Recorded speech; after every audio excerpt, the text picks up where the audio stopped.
Hi friends, ఈ వీడియోలో మనం వచ్చేసి నాన్ ట్రేడింగ్ ఆర్గనైజేషన్స్ గురించి తెలుసుకోబోతున్నాం.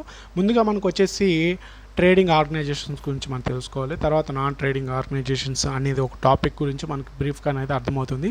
మొదటిగా వచ్చేటప్పటికి they are two types of organisations mainly. మొదటిగా వచ్చేటప్పటికి మనకి ఇక్కడ రెండు రకాలైన ఆర్గనైజేషన్ అనేది ముఖ్యంగా చెప్పుకోవచ్చు. అవి వచ్చేసి profit earning organisations and non profitful organisations.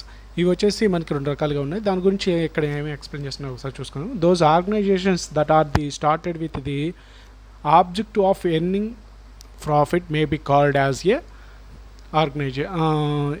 Profit earning organisation. దీనికి అర్థం ఏంటంటే ఆ ఆర్గనైజేషన్ యొక్క ఆబ్జెక్టివ్ అంటే దాని యొక్క లక్ష్యం అనేది ప్రాఫిట్ని ఎర్నింగ్ చేసే విధానంగా ఉన్నట్లయితే దాన్ని మనం ప్రాఫిట్ ఎర్నింగ్ ఆర్గనైజేషన్స్ అంటాము.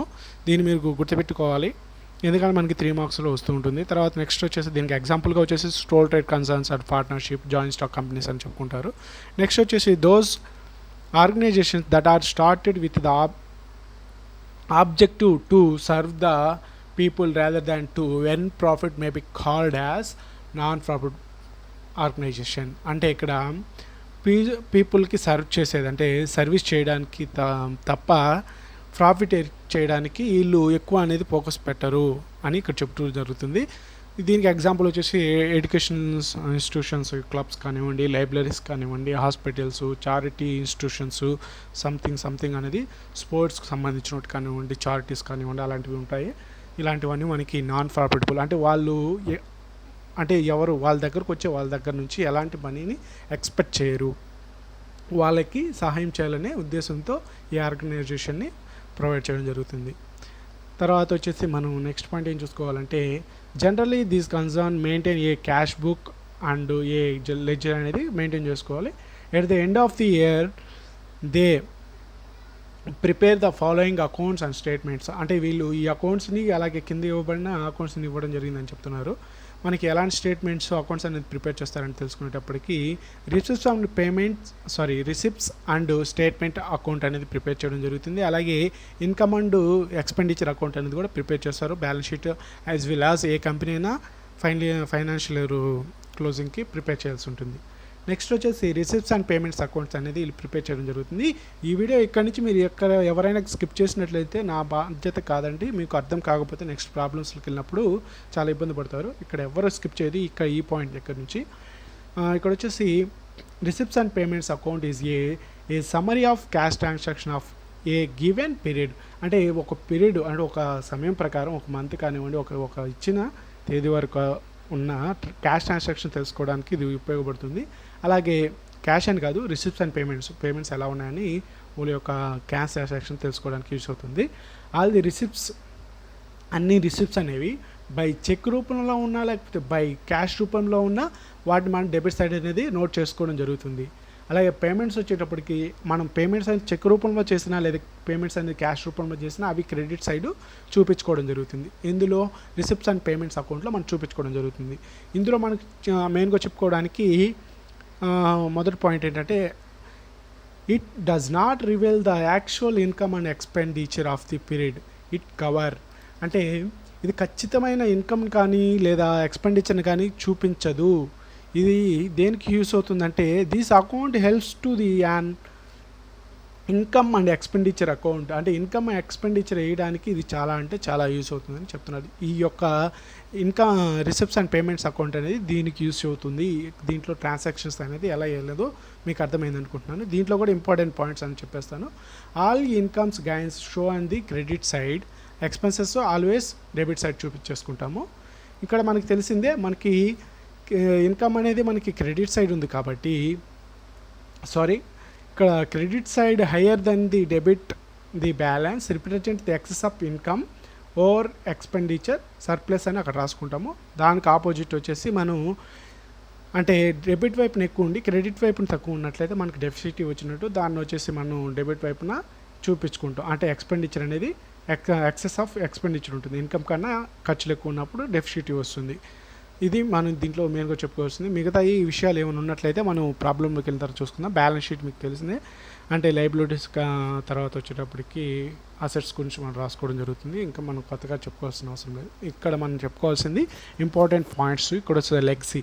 లెగసీలో మనం మొదటగా గుర్తుపెట్టుకోవాల్సింది వీల్ అంటే మన తెలుగులో వాళ్ళకి అర్థమవుతుంది, వీళ్ళు అంటే నా తదనంతరం, అంటే నేను చనిపోయిన తర్వాత డెత్ ఆఫ్టరు నా ఆస్తులు కానివ్వండి, నాకు ప్రాఫిట్స్ కానివ్వండి, లేదా నా దగ్గర ఉన్న అమౌంట్స్ కానివ్వండి, అవన్నీ ఒక చార్ట్కి పోవాలని ఒక ఈల్ రాసి పెట్టిపోతారు. అలాంటివన్నీ మనకి ఇక్కడ చూపించుకోవాల్సి ఉంటుంది. అంటే చార్టీల మీద రాసి వెళ్ళిపోతుంటారు కదా చాలామంది పెద్దవాళ్ళు.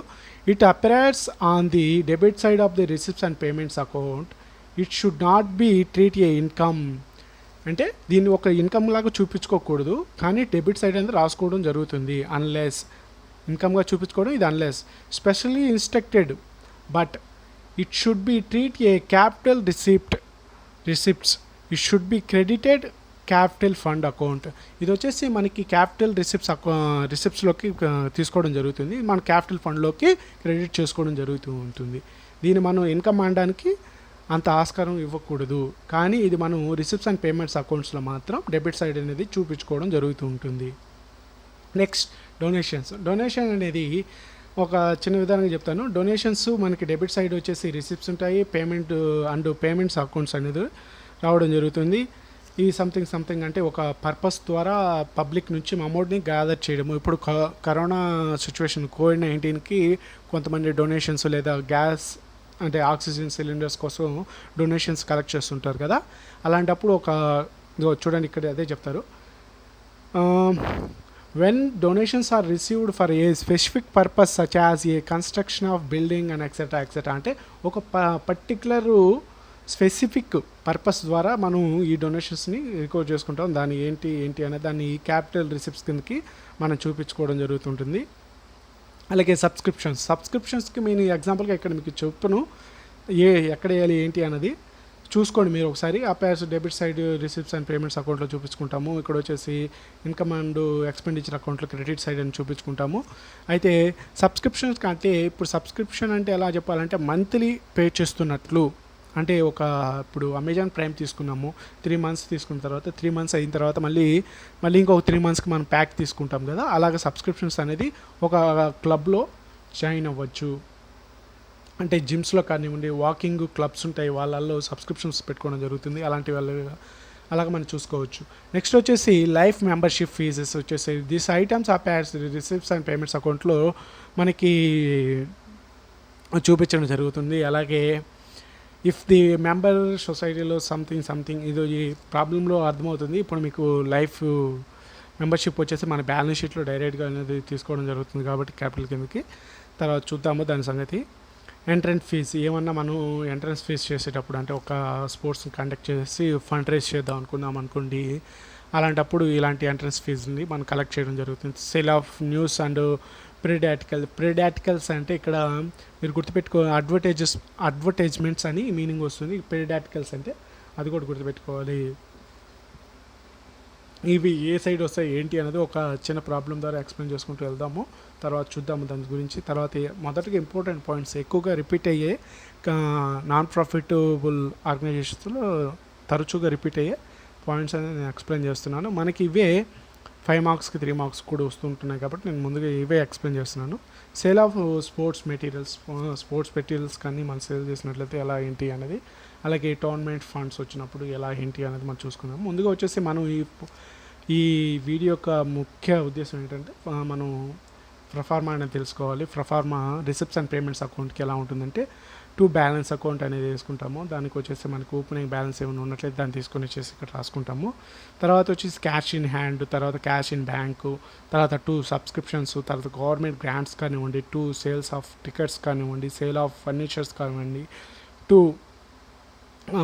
జనరల్ ఫండ్స్ కానివ్వండి, ఫర్నిచర్స్ కానివ్వండి, అలాగే 2 డొనేషన్స్ మనకి ఏమైనా వచ్చినట్లయితే స్పెషల్ డొనేషన్స్ ఫండ్స్ కానివ్వండి, అవన్నీ మన రిసిప్ట్స్ వైపున మనకి ఏదైనా వచ్చినట్లయితే మనీ వచ్చే విధానాలు ఏమైనా ఉన్నట్లయితే అవన్నీ మన రిసిప్ట్స్ వైపున చూపించుకుంటాము. నెక్స్ట్ వచ్చేసి మనం ఏమైనా పే చేసినట్లయితే సేమ్ అలాగే బై శాలరీస్ కానివ్వండి, రెంట్స్ ఏమైనా పే చేసినట్టు, జనరల్ ఎక్స్పెన్సెస్ అంటే మనం క్లబ్లో కానివ్వండి లేదా మన ఆర్గనైజేషన్స్లో మన చిన్న చిన్న ఖర్చులు ఉంటాయి కదా జనరల్గా, అలాంటివి పెట్టినప్పుడు, లేదా ప్రింటింగ్ టికెట్స్ కానివ్వండి, లేదా డిప్రిషియేషన్ అంటే తరుగుదల ఉన్నప్పుడు, అంటే తరుగుదల అనేది అసెట్స్ మీదే ఉంటుంది. తర్వాత వచ్చేసి స్కాలర్షిప్స్, మన చారిటీ ద్వారా ఎవరికైనా స్కాలర్షిప్స్ ఇచ్చినప్పుడు మన మనీ అనేది సెండ్ చేస్తూ ఉంటాం అలాంటి సందర్భంలో. అలాగే ఆడిట్ ఫీజులు, మన కంపెనీకి సంబంధించిన బుక్స్ అన్ని చెక్ చేయించుకోవడానికి ఆడిట్ని మనం పెట్టుకుంటాం కాబట్టి ఆడిట్ ఫీజులు అనేది చేసుకోవాలి. అలాగే పర్చేస్ ఆఫ్ ఫర్నిచర్స్ ఏమైనా కొన్నప్పుడు కానివ్వండి, ఎలక్ట్రిసిటీ అండ్ టెలిఫోన్ ఛార్జెస్, అలాగే బిల్డింగ్ రిపేర్స్ ఏమైనా ఉన్నట్లయితే purchase of stationery, newspapers, magazines అనేవి మనకి ఇక్కడ రావడం జరుగుతుంది. తర్వాత మెడికల్ ఇన్స్పెక్షన్స్ ఛార్జెస్, అంటే మనం కొన్ని క్లబ్స్ అనేది ఉంటాయి, వాళ్ళు ఈ మంత్లీ కానివ్వండి 3 వీక్స్కి అలాగా ఒక డాక్టర్ని తీసుకొచ్చేసి మనం ఫ్రీ చెకప్ అనేది ఇన్స్పెక్షన్ అనేది పెడుతూ ఉంటాము అందరికీ చెకింగ్ చేయడానికి. అలాగే ప్రొవిడెంట్ ఫండ్ కాంట్రిబ్యూషన్ కానివ్వండి, తర్వాత ఫంక్షన్స్, ఫెస్టివల్స్ ఎక్స్పెండిచర్స్ కానివ్వండి, గేమ్ అండ్ ఫ్రోట్స్ ఎక్స్పెండిచర్స్, అడ్వర్టైజ్మెంట్స్, ఏమైనా అదర్ ఎక్స్పెన్సెస్ ఉన్నట్లయితే ఇక్కడ మనం వేసుకుంటాం. తర్వాత క్లోజింగ్ బ్యాలెన్స్ అనేది ఇక్కడ వేసి చూపించుకోవడం జరుగుతుంది. ఇక్కడ వరకు మీకు అర్థమైంది అనుకుంటున్నాను ఈ ఎక్స్పెండిచర్స్ ఏంటి, తర్వాత రిసిప్ట్స్ ఏంటి అనేది. మనకి మనీ వచ్చే మన ఆర్గనైజేషన్స్లోకి మనీ వచ్చేటివి ఉన్నట్లయితే ఇక్కడ మనం మనీ వస్తున్నాయి అంటే ఇది ప్రాఫిట్ కిందకి తీసుకోవద్దండి. ఎందుకంటే ఈ విషయాలని, అంటే స్కాలర్షిప్స్ కానివ్వండి, లేదా స్పోర్ట్స్, మెడికల్ చెకప్స్ కానివ్వండి, ఇలాంటివి జరపడానికి వీళ్ళు తీసుకునేటివి ఆ మనీని యూజ్ చేస్తారు. తర్వాత మీకు పాయింట్ బై పాయింట్ అర్థమైంది అనుకుంటున్నాను. నెక్స్ట్ వచ్చేసి ఇన్కమ్ అండ్ ఎక్స్పెండిచర్ అకౌంట్ అనేది మనకి ఇక్కడ ఇవ్వడం జరుగుతుంది. ఇక్కడ మీరు ఒక పాయింట్ అనేది గట్టిగా గుర్తుపెట్టుకోవాలి. మనకి మ్యాక్సిమం అనేది ఇక్కడ వచ్చిన, అంటే రిసిప్ట్స్ అండ్ పేమెంట్స్ అకౌంట్స్లో వచ్చిన క్రెడిట్ ఆప్షన్స్ అన్ని, అంటే క్రెడిట్లో వచ్చిన అంశాలన్నీ మనకి మ్యాక్సిమం అనేది ఎక్స్పెండిచర్ అకౌంట్లోనే వేసుకుంటాము. ఇక్కడ పేమెంట్స్ అన్నా ఎక్స్పెండిచర్ అన్నా వేరు కాదు, ఎక్స్పెన్సెస్సే. ఓకేనా, అది గుర్తుపెట్టుకోవాలి. సేమ్ అలాగనే ఇక్కడ డెబిట్ వైపున వచ్చినట్టే రిసిప్ట్స్ అండ్ పేమెంట్స్ అకౌంట్స్లో వచ్చిన ఈ పాయింట్స్ అండి మనకి ఇన్కమ్ అండ్ ఎక్స్పెండిచర్లో ఇన్కమ్ సైడ్న, అంటే క్రెడిట్ వైపున రావడం జరుగుతుంది, అంటే ఆపోజిట్గా వేసుకోవడం జరుగుతుంది. ఇంకా మీకు ఇంతకుముందే చెప్పాను శాలరీస్, అలాగే general expenses, rent and taxes, printing and stationery, అంటే ఎంటర్టైన్మెంట్ ఎక్స్పెన్సెస్, న్యూస్ పేపర్స్, అలాగే audit fee, loss and sale of assets, ఏమైనా మన వస్తువులు అమ్మినప్పుడు నాకు లాస్ వచ్చినప్పుడు, ప్రాఫిట్ వస్తే ఇలా ఇక్కడ రాసుకుంటాము, లాస్ వస్తే ఇక్కడ రాసుకుంటాము. డిఫరెన్షియల్స్ మన పైన చెప్పుకున్నాం అది కూడా వస్తాయి. తర్వాత next subscriptions, entry fee, membership fees, అలాగే లాకర్ రెంట్స్ కానివ్వండి, ఇంట్రెస్ట్ ఆన్ డిపాజిట్స్ కానివ్వండి. ఇంట్రెస్ట్ ఆన్ డిపాజిట్స్ అంటే మనం ఫిక్స్డ్ డిపాజిట్స్ చేస్తుండొచ్చు, లేకపోతే మనం బ్యాంకులో ఉన్నప్పుడు మన బ్యాంకులో అమౌంట్ వేస్తాం కదా, దాని మీద వచ్చే అప్పుడు ఇయర్లీ కానీ మనకి అమౌంట్ వస్తూ ఉంటుంది. అలాంటి చిన్న అమౌంట్లన్నీ ఇక్కడ చూపించుకుంటాం. ఎక్సెస్ ఆఫ్ ఎక్స్పెండిచర్స్ ఇంతకుముందు నేను ఎక్స్ప్లెయిన్ చేశాను. మనకి ఇన్కమ్ తక్కువ ఉండి ఎక్స్పెండిచర్ ఎక్కువ ఉన్నట్లయితే మనం ఇక్కడ రాసుకోవడం జరుగుతుంది. అంటే బ్యాలెన్స్ చేస్తాం కదా, అంటే రెండు టోటల్ చేస్తే మనకి ఏదో ఎక్కువ ఉంటే అది దాని పక్కన రాస్తాం కదా, ఇది ఎక్కువగా ఉండి ఇక్కడ తక్కువ ఉన్నట్లయితే మనకి ఎక్సెస్ ఆఫ్ ఎక్స్పెండిచర్ ఓవర్కి ఇన్కమ్ అని రాసి డెఫిసిటీ అని రాస్తాము. అదే ఇన్కమ్ ఎక్కువ ఉండి ఎక్స్పెండిచర్ తక్కువ ఉంటే excess of income over the expenditure అని రాసి సర్ప్లస్ అని రాస్తాము. సో కొంతమంది వచ్చేసి సర్ప్లస్ అని రాసిస్తారు, అలా అయినా రాసుకోవచ్చు. మీకు అర్థమైంది అనుకుంటున్నాను. ఇంకా నెక్స్ట్ మనకి బ్యాలెన్స్ షీట్లోకి వెళ్ళినట్లయితే బ్యాలెన్స్ షీట్లో మనకి తెలిసింది అసెట్స్ ఉంటాయి, తర్వాత లయబిలిటీస్ ఉంటాయి. అసెట్స్ కిందకి మనకి cash, bank balance, furnitures, books, investments, prepaid expenses అంటే ముందుగా పే చేసాం కాబట్టి మనకి అది అసెట్స్ కిందకి తీసుకుంటాము.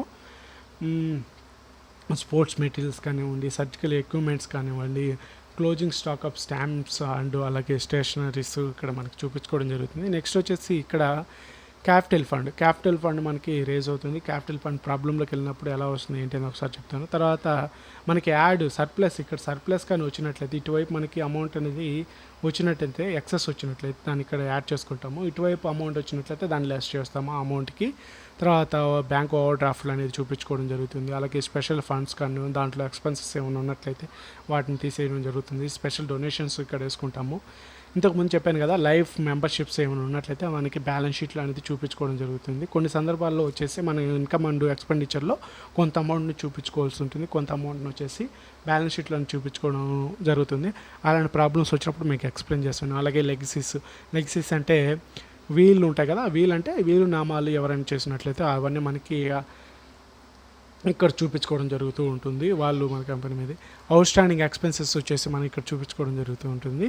తర్వాత నెక్స్ట్ వచ్చేసి ఇన్కమ్ రిసీవ్డ్ ఇన్ అడ్వాన్స్గా, అంటే ఏమైనా ఇన్కమ్ అనేది రిసీవ్ చేసుకున్నట్లయితే మనకి ఇక్కడ అడ్వాన్స్గా మనం చూపించుకోవడం జరుగుతుంది. మొత్తానికి మీకు రిసిప్ట్స్ అండ్ పేమెంట్స్ అకౌంట్, అలాగే income and expenditure account, balance షీట్లో మీకు ఎలాంటి ట్రాన్సాక్షన్స్ వస్తాయి, ఎలా వస్తాయి ఏంటి అనేది మీకు చెప్పాను అనుకుంటున్నాను. నెక్స్ట్ మీరు ప్రాబ్లంలోకి వెళ్ళిన తర్వాత మీకు ఎలా చేయాలి ఏంటి అనేది బ్రీఫ్గా ఎక్స్ప్లెయిన్ చేయడానికి నేను ట్రై చేస్తాను. ఇక్కడ వరకు మీకు అర్థమైంది అనుకుంటున్నాను. ఆల్మోస్ట్ మిమ్మల్ని సాటిస్ఫై చేయాలని ఈ వీడియోని చాలా స్లోగా అనేది చేయడం జరిగింది. ఓకే, ఈ వీడియో అంతే. జై హింద్, జై భారత్.